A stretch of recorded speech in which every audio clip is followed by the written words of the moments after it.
దినవృత్తాంతాలు, మొదటి దినవృత్తాంతాలు 15వ అధ్యాయం 22వ వచనం. 15వ అధ్యాయం 22వ వచనం. అందరూ నాతో కలిసి నేను చదువుతూ ఉండగా నాతో కలిసి చెప్పడానికి ప్రయత్నం చేయండి. లేవీయులకు అధిపతి అయిన కెనన్యా మందసమును మోయుటయందు గట్టివాడైనందున అతడు మోత క్రమమును నేర్పుటకై నియమించబడెను. దావీదు కాలంలో లేవీ గోత్రానికి చెందిన ఒక వ్యక్తి ఉన్నాడు. ఆయన పేరు కెనన్యా. మందసమును మోయుటయందు గట్టివాడై ఉన్నాడట. తద్వారా మోత మోయు క్రమాన్ని మోత మోయు క్రమాన్ని లేవీలకు నేర్పటానికి అతడు నియమించబడ్డాడు. దివ్యమైన వర్తమానం. గడిచిన దినాల్లో మందసం అనే పేరు మీరు వినుంటారు. ఒకవేళ వినకపోతే, చూడకపోతే, ఇశ్రాయేల్ దేశం నుంచి ఒక సహోదరుడు మన పరిచర్యకు మందసపు పెట్టెను కానుగ్గా పంపించాడు. నాకు ఎడమ వైపున మీరు చూస్తూ ఉండొచ్చు, అదే మందసం. దాన్ని సేవకులు తీసుకొని వస్తారు. ఒకసారి చూడండి తమ్ముడు జేమ్స్, నువ్వు కూడా రచన. మందసాన్ని మోయుటయందు కెనన్యా గట్టివాడట. గట్టివాడు మాత్రమే కాదు, మోత క్రమాన్ని ఇశ్రాయేలీయులకు నేర్పటానికి అతడు నియమించబడ్డాడు. చూడండి, దీన్ని మందసం అంటారు. పైన కెరూబులు, కరుణాపీఠం. ఈ కరుణాపీఠాన్ని పైకెత్తితే, కొంచెం దించండి చిన్న, కరుణాపీఠాన్ని పైకెత్తితే దీని లోపట నిబంధన పలకలు,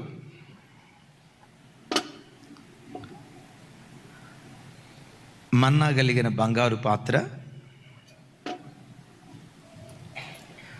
అహరోను చిగురించిన చేతికర్ర మొదలుపెట్టేసి దీన్ని మందసం అంటారు.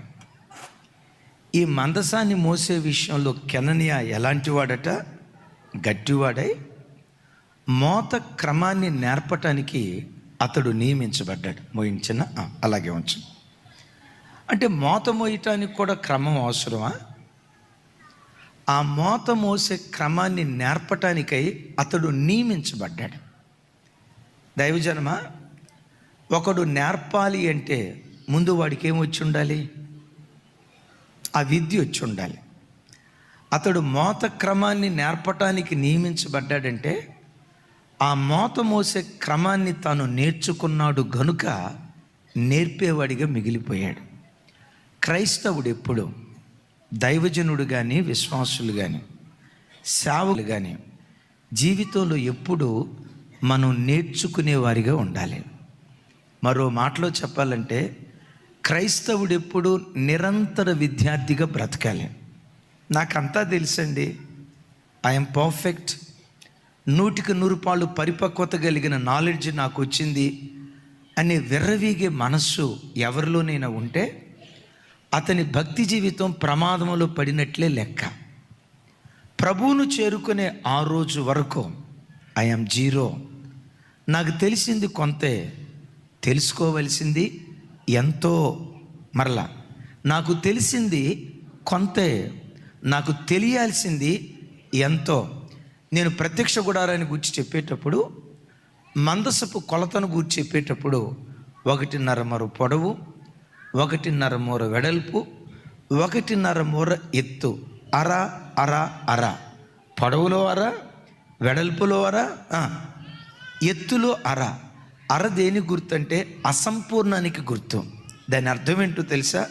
నీకెంత తెలిసినా, ఎంత మేధావివైనా నాకు తెలిసింది కొంతే, నేను తెలుసుకోవలసింది ఎంతో ఉందని నిరంతర విద్యార్థిగా దైవజనుడు కానీ, 30-40 సంవత్సరాల విశ్వాసి కానీ నిరంతర విద్యార్థిగా బ్రతకాలి. ఓ మాటలో చెప్పాలంటే క్రైస్తవుడు ఎప్పుడు లైఫ్ లాంగ్ ఎల్ బోర్డు పెట్టుకొని తిరగాల. ఒక్కళ్ళు కూడా ఆమె అని చెప్పలా. మీకు ఈ ఇంగ్లీష్ అర్థమైనట్లేదు అనుకుంటా, నేను చెప్పింది తెలుగేగా. ఏ బోర్డు పెట్టుకొని తిరగాలి?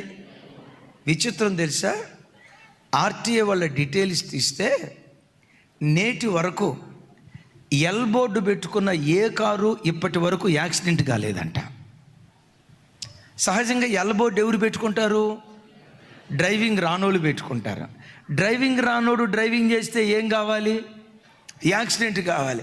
కానీ విచిత్రం ఏంటంటే ఆర్టీఏ రిపోర్టు ప్రకారం టిల్ డేట్ ఈ రోజు వరకు కూడా ఎల్ బోర్డు పెట్టుకున్న ఏ కారు యాక్సిడెంట్ కాలేదంట. నీ ఆధ్యాత్మిక జీవితం యాక్సిడెంట్ కాకుండా ఉండాలంటే, భక్తి జీవితం ప్రమాదంలో చిక్కుకోకుండా ఉండాలి అంటే నిరంతర విద్యార్థిగా నువ్వు బ్రతకాలి, నువ్వు నేర్చుకోవాలి. అద్భుతం తెలుసా, ఈరోజు నువ్వు నేర్చుకుంటే రేపు నేర్పేదానిగా దేవుడు నిలవబెడతాడు. ఈరోజు నువ్వు నేర్చుకుంటే, వింటున్నారు ఈ మాట? ఏం చెప్పాను? ఈరోజు నువ్వు నేర్చుకుంటే రేపు నేర్పే తండ్రిగా, నేర్పే తల్లిగా, ఒక చోటరుగా దేవుడు నిన్ను నిలవబెడతాడు. నువ్వు నేర్చుకునేటప్పుడు సరిగ్గా నేర్చుకోకుండా, నేను అంటా ఇంగ్లీష్ బాగా వచ్చినోడే కదా ఇంగ్లీష్ పాఠాలు నేర్పగలిగేది, మ్యాథ్స్ బాగా వచ్చినోడే కదా పిల్లలకి maths నేర్పగలిగింది.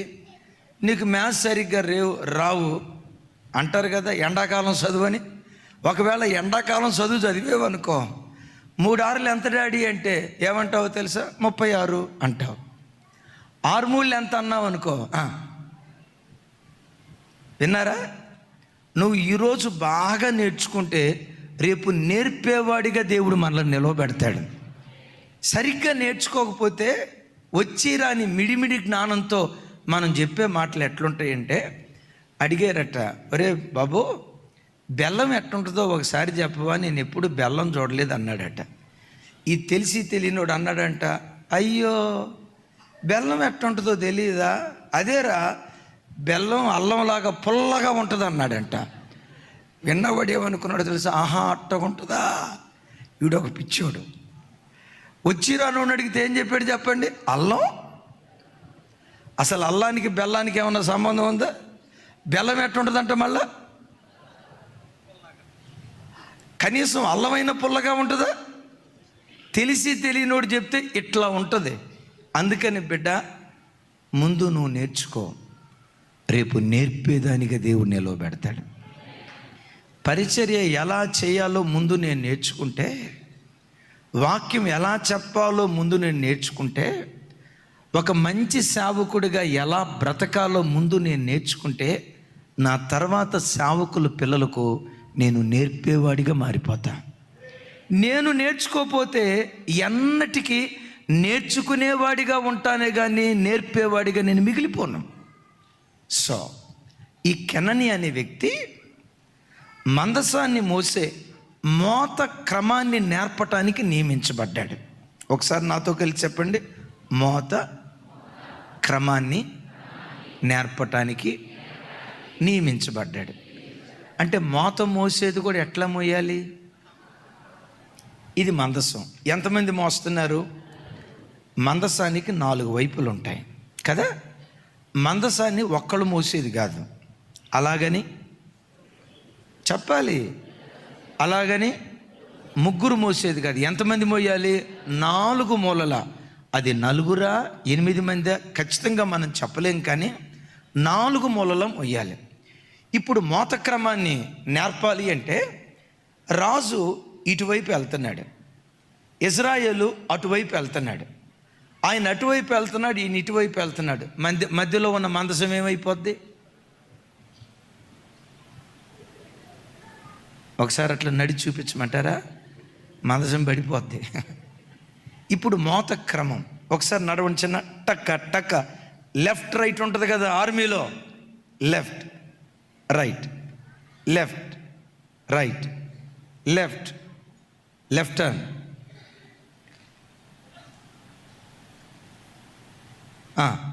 Left right, left right, అంటే మోత మోసేటప్పుడు ఏముందండి, మోత మోసేది ఏముందండి, ఎట్టబడితే అట్లా మోసుకుంటా పోతే పోయిద్దండి అని అంటానికి వీల్లేదు. మోత మోసేదాన్ని కూడా ఒక క్రమ ప్రకారంగా మోయాలి. మీకు తెలుసా, బలిపీఠం మీద కట్టెలు పేర్చేటప్పుడు కట్టెలు ఎట్లా పేర్చాలంట విన్నాం కదా లాస్ట్ టైం. బలిపీఠం మీద అసలు విచిత్రం చూడండి, బలిపీఠం మీద కట్టెలు పేర్చేటప్పుడు కట్టెలు కూడా క్రమ ప్రకారంగా పేర్చాలట. కట్టెలు కాలిన తర్వాత ఏమైపోతాయి? అరే బూడిదైపోయే వాటి క్రమం అవసరమా? బలిపీఠం మీద పెట్టబడే కట్టెలు క్రమ ప్రకారం కట్టెలు పెట్టాలి. మోత మోసేటప్పుడు కూడా క్రమ ప్రకారంగా మోతను మోయాలి. క్రైస్తవుడు ఎప్పుడు డిసిప్లైన్లో పెరిగేటువంటి వాడిగా ఉండాలి. క్రమశిక్షణ క్రమశిక్షణ క్రమశిక్షణ. నువ్వు ఉదయం లేచే సమయం, రాత్రి పండుకునే సమయం, నువ్వు టిఫిన్ చేసే సమయం, భోజనం చేసే సమయం, ప్రార్థించే సమయం, ప్రతిదీ యేసు నామములో క్రమ ప్రకారం ఉండునుగాక. భక్తుడు అంటాడు, జట్టి అయిన వాడు నియమం ప్రకారం పోరాడితేనే వానికి కిరీటం దక్కుతుంది. నియమం తప్పాడా వాడికి కిరీటం దక్కదు అంటాడు. సంఘమా, ఇహలోకంలో పరలోకంలో నువ్వు కిరీటం పొందేవాడిగా ఉందువుగాక. కిరీటం పొందే క్రైస్తవులుగా దేవుని సన్నిధిలో బ్రతుకుదుముగాక. మెట్టుకు కిరీటం పొందాలంటే ఎలా పోరాడాలి? క్రమ ప్రకారం పోరాడాలి, నియమం ప్రకారం పోరాడాలి. జట్టి అయిన వాడు నియమం ప్రకారం పోరాడితేనే వాడికి కిరీటం దక్కుతుంది. ప్రపంచ దేశాల్లో అత్యంత ధనవంతులు ఉన్నారు. ప్రపంచాన్ని శాసించే మిక్కిలి మహా గొప్ప ధనవంతులు ఉన్నారు. వాళ్ళ చరిత్ర చదివితేనండి, వాళ్ళ బయోగ్రఫీ, వాళ్ళ ఆహారం చదివితేనండి ప్రతిదీ క్రమ ప్రకారం ఉంటుందట. 5ంటికి అలారం పెడితే 5ంటికి అది కొట్టిద్దో కొట్టదో, కొన్నిసార్లు బ్యాటరీ వీక్ అయినప్పుడు అది కొట్టడం మర్చిపోద్దేమో, కానీ 4ంటికి రోజు లేచే ఆ వ్యాపారవేత్త టంచనగా 4ంటికి లెగుస్తాడట. చేయాల్సిన కార్యక్రమాలన్నీ చేస్తాడట. 6ంటికల్లా రెడీ, ఆఫీస్కి వెళ్ళిపోతాడట. 8 వరకు ప్రతిదీ తను త్రాగేది మొదలుకొని, లేచేది మొదలుకొని, పండుకునేది మొదలుకొని నియమం ప్రకారం చేస్తాడట. క్రైస్తవుడు ఎప్పుడు క్రమ ప్రకారంగా చేసేవాడిగా ఉండాలి. బిడ్డలారా, నా వైపు చూడండి. ఉదయం నువ్వు లేచేది క్రమ ప్రకారంగా లే. ఒకరోజు 7ంటికి లేచి, ఒకరోజు 8ంటికి లేచి, ఇంకో రోజు 9ంటికి మొఖం ఇంతలావు వాసేదాకా లేచి 9ంటి దాకా పండుకొని, 10ంటి దాకా పండుకొని, ఈ ఇండిసిప్లైన్ లైఫ్లో నువ్వు ఓడిపోవటానికి కారణమవుతుంది. జట్టి అయిన వాడు నియమం ప్రకారం పోరాడుతాడు అని రాయబడినట్లుగా ప్రతిదీ యేసు నామములో నియమం ప్రకారం మనం పోరాడే వారిగా ఉందుముగాక. ప్రతిదానికి క్రమం. ఆదివారం మందిరానికి వచ్చేటప్పుడు మందిర సమయాన్ని పాటించేటప్పుడు క్రమం. 8:30కి ఆరాధన, 8:25 కల్లా నీ పాదములు మందిరపు వాకిలి గడపను తొక్కాలంతే. అటుగా చెప్తాం ఆమేన్. 8:30కి ఎందుకు రావాలి? 8:40కి ఎందుకు రావాలి? ఆరాధనకు వచ్చేటప్పుడు కూడా క్రైస్తవుడు నియమం ప్రకారం రావాలి. ఇప్పుడు పిల్లలు ఉన్నారమ్మా, వాళ్ళని సోమవారం నుంచి శనివారం వరకు రెగ్యులర్గా స్కూల్కి పంపిస్తారా? 8:30కి స్కూల్ అనుకో, ఇంట్లో 8ంటికి బయలుదేరతాడు, 8ంటికే బయలుదేరతాడు. ఒకవేళ వాడు లేవటం లేట్ అయింది అనుకోండి, ఏం చేస్తారు చెప్పండి?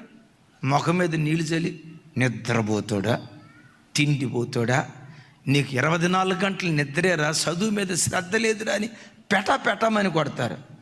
వారంలో ఒక్కరోజు వాడు లేట్ అయితే పెట్ట కొడతావే, ప్రతి ఆదివారం ఆలస్యంగా వస్తున్న నిన్నెవరు కొట్టాలా? నేను కొట్టాలా? అమ్మో, నేను కొడితే ఇంకేమన్నా ఉంటుందా? ఎవరో కొట్టడం కాదు, నీ లైఫ్కి నీవే నియంత్రణ కలిగిన దానిగా నువ్వు బ్రతకాలి. ఎందుకు ఆలస్యంగా రావాలి? 8:30 షార్ప్, 8:25 కల్లా నా పాదములు మందిరంలో ఉండాలి. 5:45కి ఫస్ట్ సర్వీస్, 5:40 కల్లా నా పాదములు మందిరపు గడపను తొక్కాలి. 11:15 ఆరాధన. 11:10 కల్లా నా పాదములు మందిరపు గడపను తొక్కాలి. ఎప్పుడు ఈ క్రమశిక్షణ పాటించు, క్రమబద్ధంగా బ్రతుకు, కిరీటం పొందుకునేవాడిగా దేవుడు నిన్ను నిలవబెడతాడు. చప్పటి కొడుతూ దేవునికి స్తోత్రాలు చెప్దాం. క్రమం. రోజుకొచ్చి 3 అధ్యాయాలు దేవుని వాక్యం చదవాలి. క్రమం. రోజుకొచ్చి కనీసం 1 గంటైనా నా ప్రభుతో గడపాలి. ఉద్యోగస్తులతో చెప్తున్న మాట, వ్యాపారస్తులతో చెప్తున్న మాట. కనీసం 2 గంటలైన ప్రార్థనలో గడపాలి. నేను ఇంట్లో ఖాళీగా ఉండే స్త్రీనండి. రోజుకొచ్చి కనీసం 4 గంటలైనా నేను ప్రార్థనలో గడపాలి. క్రమ ప్రకారంగా పోరాడు, కిరీటం దేవుడు నీ కొరకు దాచిపెట్టి ఉంచుతాడు. చెప్దాం ఆమేన్. ఈ కెనని అనే వ్యక్తి మందసాన్ని మోసే మోత క్రమాన్ని నేర్పాడట. చెప్పండి, కొంచెం పెద్దగా చెప్పాలి. ఇది ఎక్కడ రాసింది? ఎక్కడ రాసింది? దినవృత్తాంతాలు 1 గ్రంథం 15వ అధ్యాయంలో. నా వైపు చూడండి. అసలు మందసాన్ని మోసే మోత క్రమాన్ని ఎందుకు నేర్పారు? ఒకప్పుడు మందసం ఏమైపోయింది అని చూస్తే, ఏలీ కాలంలో ఫిలిష్తీయులు ఇశ్రాయేలీల మీదకి వచ్చారు. ఎందుకు యుద్ధాలు జరిగినాయి అంటే, ఇశ్రాయేలీలకు ఫినెహాసు హోఫ్నీను చేసిన పాపాన్ని బట్టి ఆ దేశంలో యుద్ధాలు ప్రారంభమయ్యాయి. బిడ్డలారా, మిమ్మల్ని కృంగదీయాలని కాదు, ఆలోచింప చేయాలని చెప్తున్నాను. ఎప్పుడైనా నీ జీవితంలో నువ్వు పాపానికి చోటిస్తే, అపవిత్రతకు చోటిస్తే, నేనైనా మీరైనా, ప్రపంచంలో ఏ వ్యక్తి అయినా అపవిత్రతకు చోటిస్తే, సమాధానంగా బ్రతికే కుటుంబాల్లో తెలియని కలవరాలు ప్రారంభమవుతాయి. సాఫీగా సాగిపోయే జీవిత యాత్ర, హాయిగా నెమ్మదిగా ప్రశాంతంగా సాగిపోయే జీవిత యాత్రలో ఒకేసారి తుఫానులు ఎందుకు ప్రారంభమవుతాయో తెలుసా? పెనుముప్పు ఎందుకు ప్రారంభమవుతుందో తెలుసా? పాపానికి ఎప్పుడైతే జీవితంలో చోటిస్తావో కుటుంబం అల్లకొల్లోలం అయ్యే ప్రమాదం ఉంటుంది. మీకు తెలుసా? సమూయేలు 2వ గ్రంథం వినండి. 7వ అధ్యాయం 1వ వచనంలో బైబిల్లో రాయబడిన మాట, దేవుడైన యెహోవా దావీదునకు నలుదిక్కుల నెమ్మది కలుగు చేశాడట. చెప్పండి, ఎన్ని దిక్కుల? 1 దిక్కు కాదు, 4 దిక్కుల.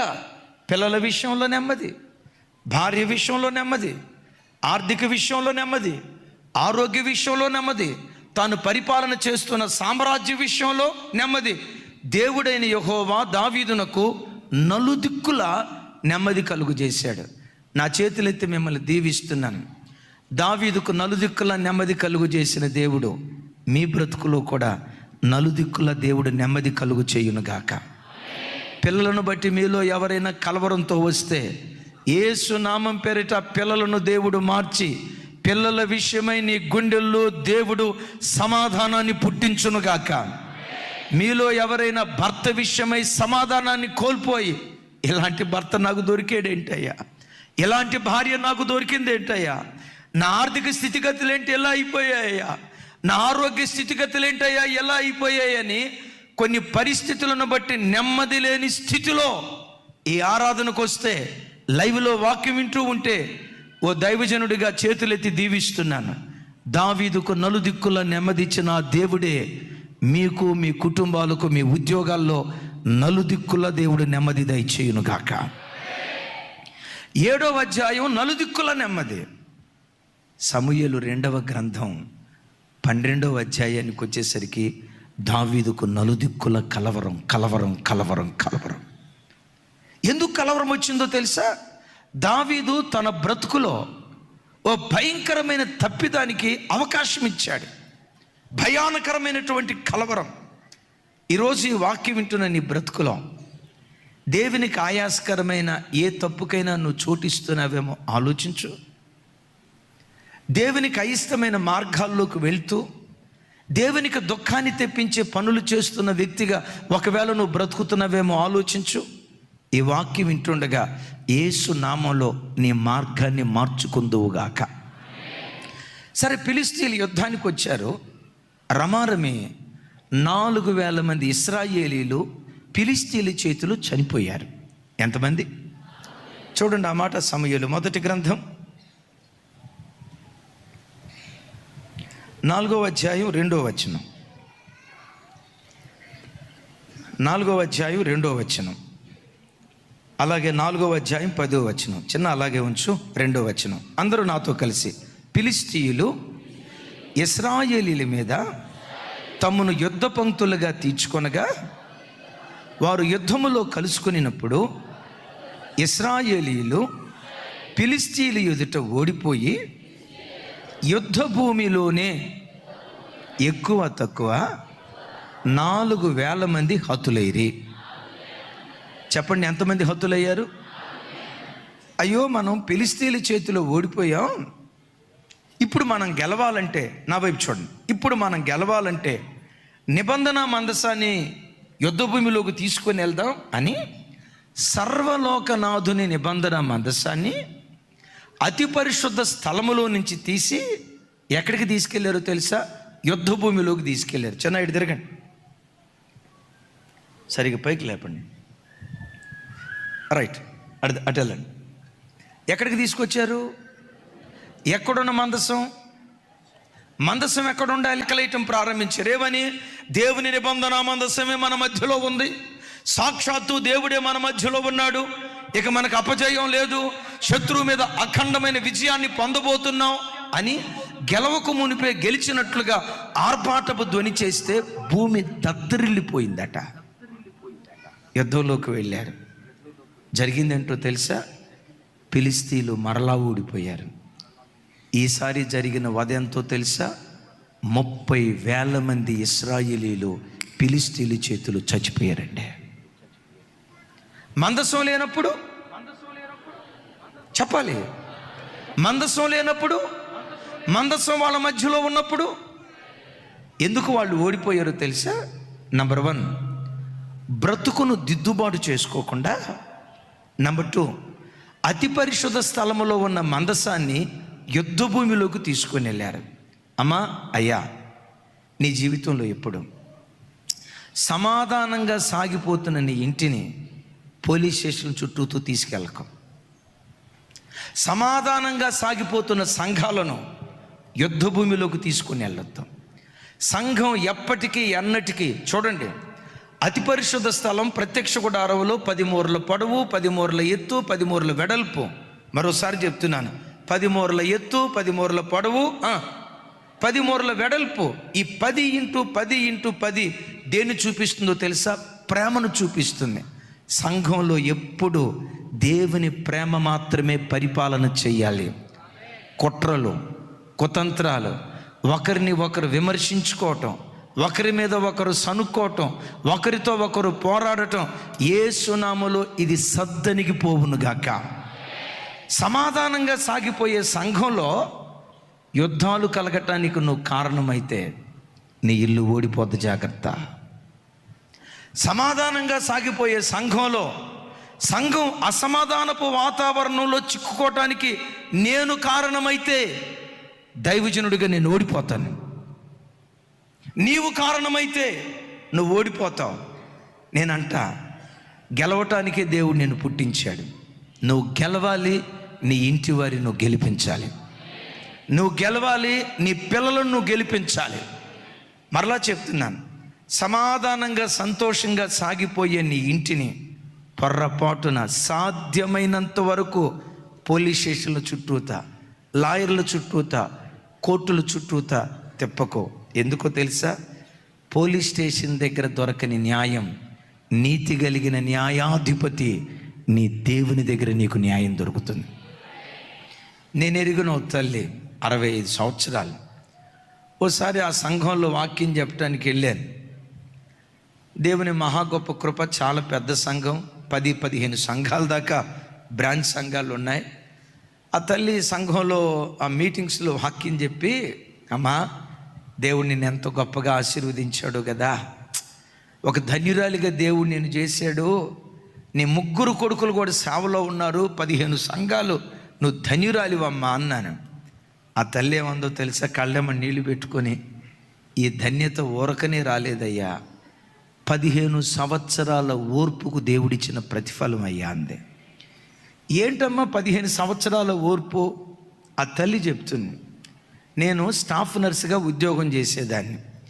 మంచి అబ్బాయి మంచి అబ్బాయి మంచి అబ్బాయి అని మా ఆయన్నిచ్చి నాకు వివాహం చేశారు.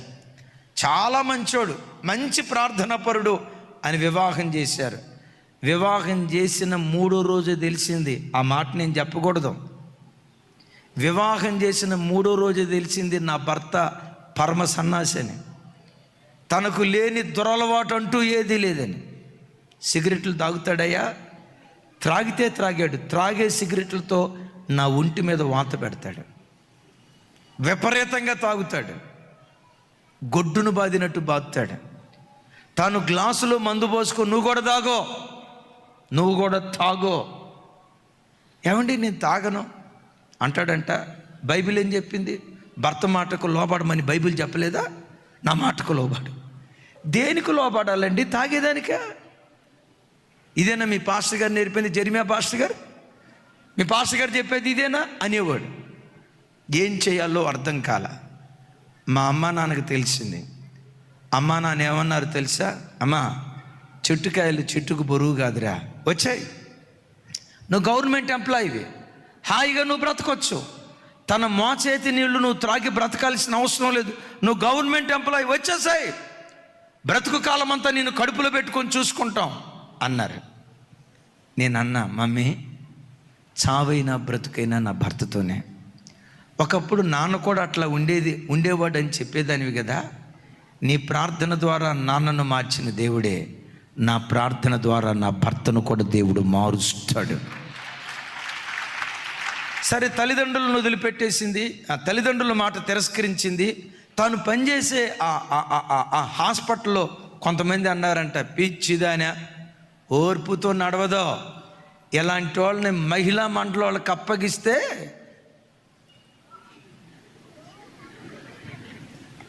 ఏం తమ్ముడా ఎల్లొచ్చావేంటో,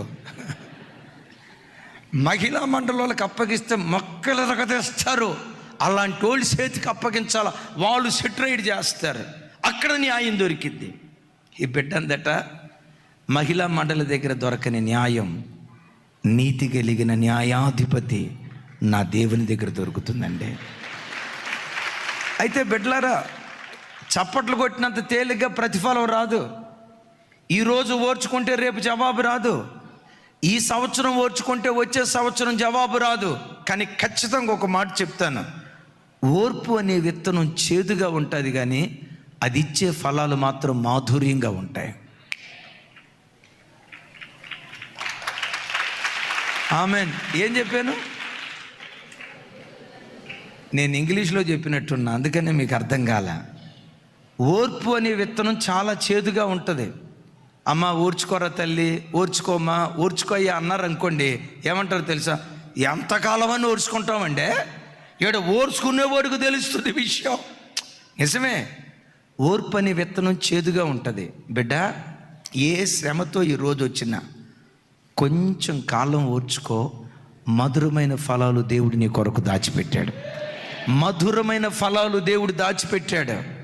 తొందరపాటుతో నువ్వు సాధించలేనిది, కోపంతో, పగతో, ప్రతీకారంతో, మాటకు ప్రతి మాటతో నువ్వు సాధించలేనిది మౌనంతో, ఓర్పుతో నువ్వు సాధించగలుగుతావు. అయ్యా, 15 సంవత్సరాలు భర్త టార్చర్ పెట్టాడు అయ్యా, ఓర్చుకునేదాన్ని. ఒకరోజు ఫుల్గా దాగాడు, ఇంటికి వచ్చాడు, విపరీతంగా కొట్టి నా దగ్గర ఉన్న చిల్లర పైసలు కూడా తీసుకొని మరలా దాగటానికి వెళ్ళేటప్పుడు భయంకరమైన యాక్సిడెంట్ అయింది అయ్యా. 2 కాళ్ళు ఇరిగిపోయినాయి. ఆ వార్త నాకు తెలిసింది. ఆ వార్త వినటంతో, దేవా నీకు స్తోత్రం, నా ప్రార్థన ఆలకించావు అని అనలేదయ్యా. నా భర్త ఎచ్చోడైనా పిచ్చోడైనా, మంచోడైనా చెడ్డోడైనా కట్టుకున్న భర్త కదయ్యా. పరిగెత్తుకుంటూ వెళ్ళా, హాస్పిటల్లో జాయిన్ చేశా. 2 నెలల పాటు పుట్టిన పసికందును చూసుకున్నట్లుగా 2 నెలల పాటు ప్రేమతో చూసుకున్నానయ్యా. నేను పంచిన ప్రేమను కళ్ళారా చూసి అనుభవించి యేసుక్రీస్తును స్వరక్షకునిగా అంగీకరించాడు. ఒకరోజు అలా నిద్రపోతూ ఉంటే దేవుడు దర్శనమై, నువ్వు నా సేవ చేయాలి, నీవు నీ భార్య నా సేవ చేయాలని దేవుడు మాట్లాడాడు. వెంటనే ఆ మాటకు లోబడి తెల్లారిన తర్వాత నా భర్త చెప్పాడు, దేవుడు సేవకు పిలుస్తున్నాడు, నేను సేవకి వెళ్తా, నిన్ను కూడా రమ్మంటున్నాడు అని చెప్తే ఉన్నపాటున ఉద్యోగానికి రిజైన్ చేసి నేను నా భర్త ఇద్దరం సేవను ప్రారంభించామయ్యా. ఒక్క కుటుంబంతో ప్రారంభించబడిన మా పరిచర్య 15 సంఘాలుగా దేవుడు విస్తరింపజేశాడు. సుమారుగా 3-4 వేల మంది ఆత్మలను దేవుడు మా చేతులకు అప్పగించాడు. ఈరోజు ఈ ఆశీర్వాదాన్ని చూసి, ఆహా, ఈ కుటుంబం ఎంత బాగా ఆశీర్వదించబడిందో కదా, ఓహో వీళ్ళ సేవ ఎంత బాగా దీవించబడిందో కదా అని ఈరోజు ఆశీర్వాదాన్ని చూస్తున్నారు. కనయ్యా, దీని వెనుక 15 సంవత్సరాల ఓర్పు ఉందయ్యా. నా ఇంటిని యుద్ధ భూమిలోకి తీసుకుని వెళ్ళలేదు. వీళ్ళు మందసాన్ని ఎక్కడికి తీసుకెళ్లారు చెప్పాలి గట్టిగా. అయ్యలారా, అమ్మలారా, నా చేతులెత్తి ఒక అన్నగా తండ్రిగా మీకు దండం పెట్టి చెప్తున్నా, మిమ్మలను బట్టి సంఘం అసమాధానానికి గురి కాకూడదు. నిన్ను బట్టి సంఘం యుద్ధ వాతావరణంలో చిక్కుకోకూడదు.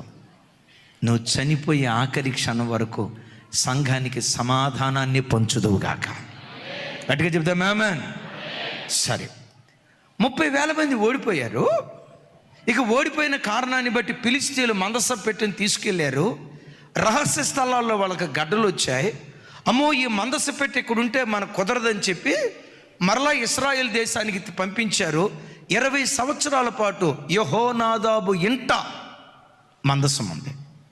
దావీదు రాజు అయ్యాడు. అద్భుతం తెలుసా, రాజైన మరుక్షణమే నా దేవుని నిబంధన మందసాన్ని యెరూషలేముకు తీసుకురావాలి, నా దేవునికి ఒక చక్కటి మందిరం కట్టించాలి.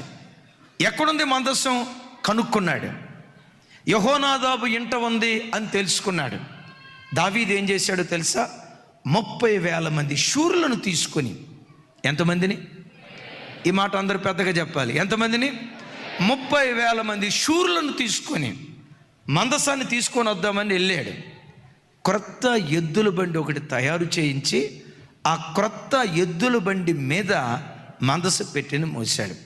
లేఖనం ఏం చెప్తుంది, మందసాన్ని ఎద్దులు మోయకూడదు, ఎద్దుల బండి మోయకూడదు. యెహోవా కొరకు ఏర్పరచబడిన లేవీయులు మాత్రమే మందసాన్ని మోయాలి. అది ఎలా మోయాలి చూడండి. వీళ్ళు అదేదో పెట్టి అనుకునేరు కాక చాలా బరువు ఉంది. ఈ పాటికి వాళ్ళ భుజాలు సగం పొయ్యి ఉంటాయి. నా వైపు చూడండి, ఎక్కడ మోయాలి, ఎద్దుల బండి మీద పెట్టకూడదు, ఎద్దుల బండి మీద పెట్టకూడదు. ఆ బరువును ఎద్దుల మీద మోపకూడదు. లేవీలకు దేవుడిచ్చిన విధి ఏంటంటే మందసాన్ని, చిన్న ఇటు తిరగండి, మందసాన్ని వాళ్ళ భుజాల మీద పెట్టుకొని రావాలి. ఇది దేవుని నియమం. అయితే దావీదు వెళ్ళేటప్పుడు చూడండి, దావీదు వెళ్ళేటప్పుడు, ఐలారా నా వైపు చూడండి, దావీదు వెళ్ళేటప్పుడు లేవీలను తీసుకొని వెళ్లకుండా ఎవరిని తీసుకెళ్ళాడు, నేను ఇందాకే చెప్పా, ఎంతమందిని, 30,000 మంది శూరులు ఎందుకంటే యుద్ధం చేయటానికి. మందసం తీసుకురావడానికి లేవీయులు కావాలా అంటే దావీదు ఇక్కడ ఏమనుకున్నాడో తెలుసా, 30,000 మంది శూరులు కవాతు చేస్తా వెళ్తా ఉంటే ఆర్భాటం, అహో ఓహో అబ్బో ఈ సైన్యాన్ని చూసి ఉప్పొంగుతారని ఆర్భాటంతో మందసాన్ని తీసుకురావాలనుకున్నాడు. నీ దేవుడు ఆర్భాటపు దేవుడు కాదు, ఆత్మీయతకు చోటిచ్చేటువంటి దేవుడు. హల్లెలూయా. ఎప్పుడు సంఘాల్లో ఆర్భాటాలు జరగకూడదు, క్రైస్తవ కుటుంబాల్లో ఆర్భాటాలు జరగకూడదు. యేసయ్యకు మహిమ కలుగును గాక. ఏది చేసిన ఆర్భాటంతో కాకుండా ఆత్మీయతకు చోటిచ్చి ప్రతి అడుగు మనం వేసే కృప దయగల దేవుడు మనకు అనుగ్రహించును గాక. చప్పలు కొడుతూ దేవునికి స్తోత్రాలు చెప్పు. సిద్దిపేట ప్రకాష్ గారు అని ఒక అయ్యగారు, పెద్ద అయ్యగారు, వాళ్ళ కొడుకు పెళ్ళి 10,000 రూపాయలతో చేశాడంట. 10 లక్షలు కాదు, మీరు విన్నది కరెక్టే, నేను చెప్పింది కూడా కరెక్టే. ఎంత చెప్పాలి మీరు ఎట్టా చూస్తున్నారు తెలుసా, 10,000 మా వంగరానికి కూడా సరిపోవు కదండి. 10,000 రూపాయలతో తన కొడుకు పెళ్లి చేశాడట. ఎందుకయ్యా ఇట్లా చేసావంటే, ఎందుకండి మనకు ఆర్భాటాల్లో ఈ కాలపు క్రైస్తవులకి మాట పడదు. డాక్టర్ అమ్మ గారు కొంచెం కొంచెం ఈ కాలపోళ్ళకి అది పడదాం. మనం ఏంటో మన రేంజ్ చెప్పాలి. అమరావతి చెప్పు, మన రేంజ్ ఏంటో 10 మందికి తెలియాలి అని అనుకుంటారు. బిడ్డలారా, నీ గృహప్రవేశం కానీ, నీ పిల్లల పెళ్ళి కానీ, నీ ఇంట్లో ఏ కార్యక్రమం జరిగినా కానీ ఆర్భాటాలకు చోటు ఇవ్వద్దు. ఆత్మీయతకు మాత్రమే మనం చోటు ఇవ్వాలి. అట్లాగని అమ్మ పెళ్ళిళ్ళలో భోజనాలు పెట్టొద్దన్నా, పెట్టకపోతే వచ్చిన వాళ్ళు తిట్టుకొని పోతారమ్మా. రైట్, అవి చేసేవి చేయాలి, కానీ ఆర్భాటాలకు దేవుని బిడ్డలు ఎప్పుడు చోటు ఇవ్వకూడదు. యేసయ్యకి మహిమ కలుగును గాక. సరే, ఎద్దుల బండి మీద ఇప్పుడు మీరు కాసేపు ఎద్దులు అనుకోండి, ఇటు తిరగండి. ఎద్దులు నిలవబడవచ్చు అన్న, వంగుంటాయి, కాస్త వంగండి, బేండావండి. ఎద్దుల బండి మీద మోసుకొని వస్తున్నాయి. ఎద్దుల బండి మీద బైబిల్లో రాయబడిన మాట ఏంటో తెలుసా? మందసాన్ని మోసే ఎడ్డు కాలు జారిందట. మందసాన్ని మోసే ఎడ్డు యొక్క కాలు జారింది. ఎప్పుడైతే ఎడ్ల కాలు జారిందో మందసం ఏం కాబోతుంది? అయ్యయ్యో మందసం పడిపోబోతుందని ఉజ్జా అనే వ్యక్తి చేయి చాపాడు. పడిపోయే మందసాన్ని పడకుండా పట్టుకుందామని. దేవుడి సహభాషణలా ఏం జరిగిందో తెలుసా? దేవుని యొద్ద నుండి ఉగ్రత బయలుదేరి ఉజ్జా అక్కడికక్కడే కాలి బూడిదైపోతే ఆ స్థలానికి పెరుసుజ్జా అనే పేరు పెట్టారు. పెరుసుజ్జా అంటే వినాశనం, దేవుని కోపం దిగివచ్చిన స్థలం. అయిలరా, నా చేతులైతే మిమ్మల్ని దీవిస్తున్నాను. మీ కుటుంబం మీద ఎప్పుడు దేవుని కనికరం దిగొచ్చును గాక, దేవుని ఆశీర్వాదం దిగొచ్చును గాక, ఆయన ప్రేమ వాత్సల్యాలు మన కుటుంబాల మీదకి దిగొచ్చును గాక, ఆయన కోపం మన కుటుంబాల మీదకి దిగి రాకుండును గాక, మన సంఘాల మీదకి ఆయన కోపం రాకుండును గాక. ఎందుకు దేవుని కోపం ఎందుకు దిగొచ్చింది? మరలా చెప్తున్నాను. ఎద్దు కాలు జారితే మందసం ఏం కాబోతుంది? బిడ్డ, తల్లివి నువ్వు, నీ ఇంటి భారం అంతా మోసే ఎద్దువును. తండ్రి, నీ ఇంటి భారమంతా మోసే ఎద్దు లాంటి తండ్రివి నువ్వు కాలు జారకు. నువ్వు కాలు జారావా, నీ మీద ఆధారపడిన కుటుంబం అనే మందస పెట్టే యావత్తు కుప్పలాగా కూలిపోయే ప్రమాదం ఉంది. ఎప్పుడు జీవితంలో ఏ పాపంలో కాలు జారకో, ఏ అపవిత్రతలో కాలు జారకో, ఏ యవ్వన ఆశా ఇచ్చల్లో కాలు జారకో, ఏ యవ్వన వ్యామోహంలో కాలు జారకో. ప్రతి క్షణం ప్రభువుని అడుగు, దేవా ఏ జారత్వంలో నా కాలు జారకుండా, ఏ త్రాగుడులో నా కాలు జారకుండా, ఏ చీకటి సంబంధమైన కార్యాల్లో నా కాలు జారకుండా, ఏ పేకాటలో నా కాలు జారకుండా, ఏ బెట్టింగ్లో నా కాలు జారకుండా, గర్ల్ ఫ్రెండ్ అని బాయ్ ఫ్రెండ్ అని ఈ అశ్లీలమైన వాటి దగ్గర నా కాలు జారకుండా నన్ను కాపాడు ప్రభువా, నన్ను నిలవబెట్టు ప్రభు అని కాలు జారకుండా దేవునిలో నిలవబడేటట్లు ప్రతి క్షణం నువ్వు ప్రార్థన చేసుకుందువుగాక. ఎందుకో తెలుసా? నీవు నిలవబడితే నీ మీద ఆధారపడిన మందసు పెట్టి నిలవబడుతుంది. విన్నారు ఈ మాట? ఒకవేళ పొరపాటున కాలు జారితే, చూడండి ఆ మాట, యోబు గ్రంథం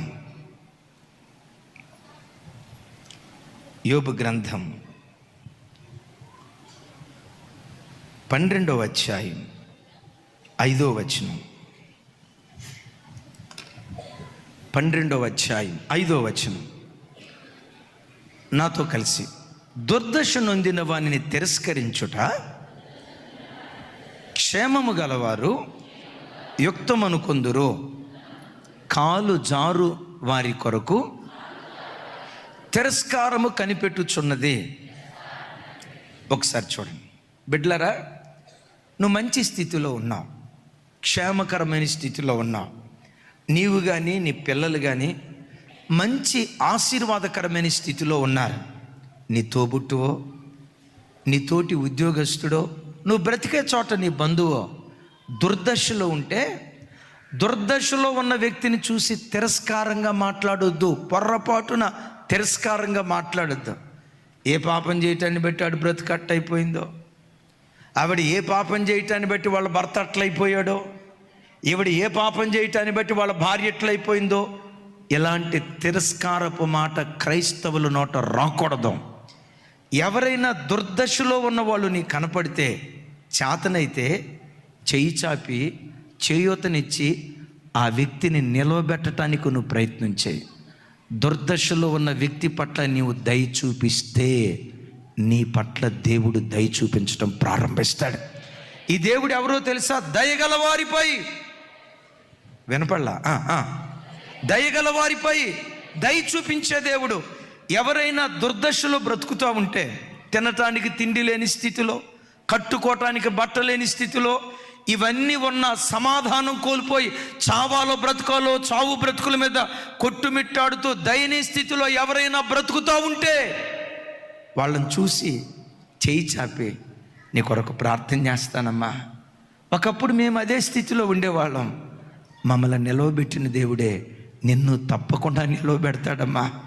మా కన్నీళ్లు తుడిచిన దేవుడే మీ కన్నీళ్లు కూడా తుడుస్తాడమ్మా అని దుర్దశలో ఉన్న వారి పట్ల నువ్వు దయ చూపిస్తే, నీకు కానీ నీ పిల్లలకు కానీ ఎప్పుడైనా కష్టకాలం వస్తే నీ పిల్లల పట్ల దేవుడు దయ చూపటం ప్రారంభిస్తాడు. ఎందుకో తెలుసా? నీవు దయ చూపేవు గనక నీ పట్ల దేవుడు దయ చూపిస్తాడు. యేసయ్యకు మహిమ కలుగును గాక. ఆ తర్వాత మాట ఏమంటాడంటే, కాలు జారు వారి కొరకు, తమ్ముడు ఆ మాట నాతో కలిసి చెప్పండి. కాలు జారు వారి కొరకు ఏం కనిపెడుతుందట? చెల్లి నా వైపు చూడండి, యవన బిడ్డలారా నా వైపు చూడండి.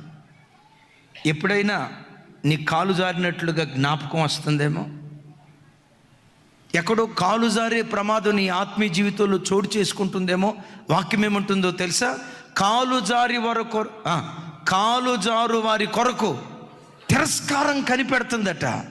బ్రతుకులు తిరస్కరించబడతావు, దేవుని చేత తిరస్కరించబడతావు, ప్రజల చేత తిరస్కరించబడతావు. నీవు తిరస్కరించబడకుండా ఉండునట్లు, ఎక్కడ కాలు జారకుండా దేవుని కృపలో నిలవబడే భాగ్యం దేవుడు మనకు అనుగ్రహించును గాక.